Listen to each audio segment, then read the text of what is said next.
Namaste, this is Dr. Karishma Ahuja. How to win the grace of God? What do we do to please the universe?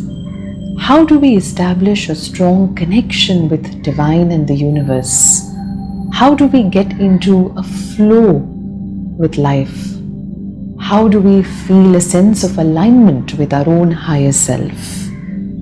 Let's now look at a short story that will help us find many of these answers to these questions.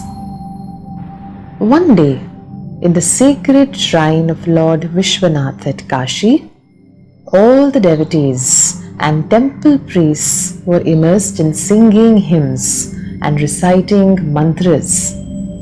All of a sudden, they heard a strong sound. Sounded like that of a metal.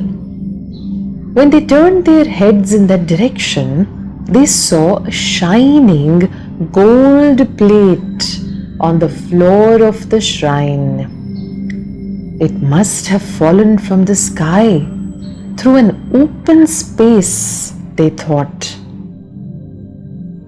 This plate was found right in the center of the hall. All of them gathered around with wonder, while the chief temple priest went close to examine it. He found some letters inscribed on it, which read, "This belongs to my true devotee." The priest read the inscription loudly. All the temple priests vied with one another to snatch the plate with the feeling, "I am a true devotee." Many of them were heard saying, "Who could be a greater devotee than myself?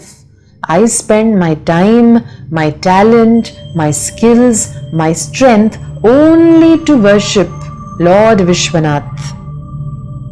Very soon, they started to speak arrogantly with one another, each one saying that he was a true devotee and he deserved to have this gold plate. But wonder of wonders, this gold plate changed into an earthen one the moment they touched it, one after the other. News spread like wildfire about the golden plate. Several scholars, singers, poets, preachers, masters came and tried their luck, but in vain.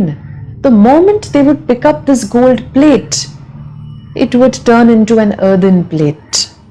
Days, weeks, months rolled on, but the plate remained there without a claimant. One day, a stranger came to the temple. He stood at the entrance.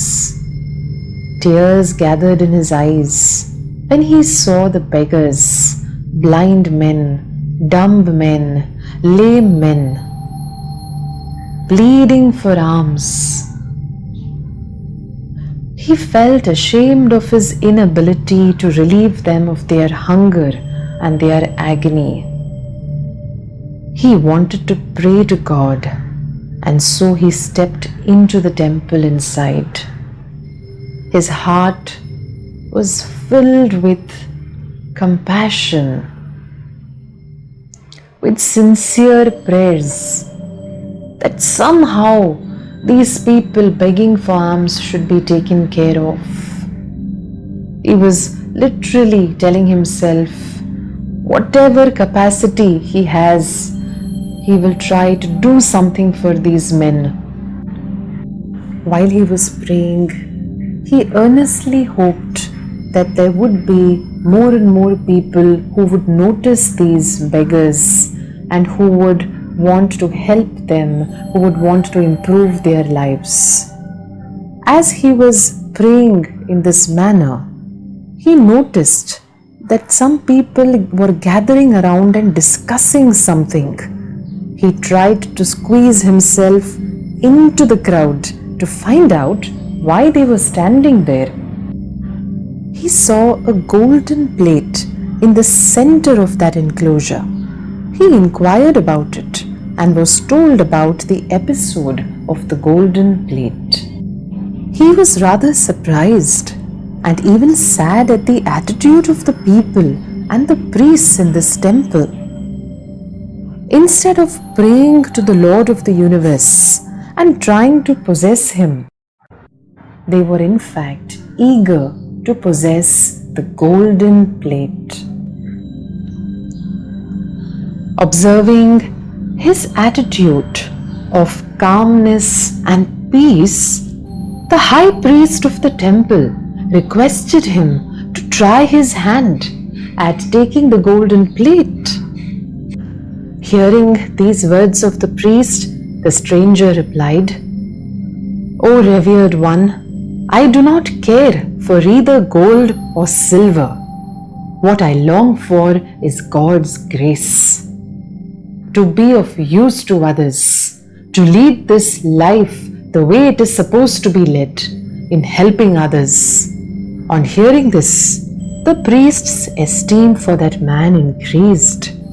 So he once again pressed him,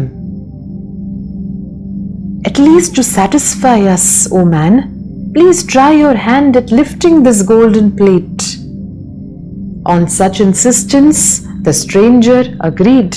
He touched the plate without a trace of attachment, without expectation, without greed.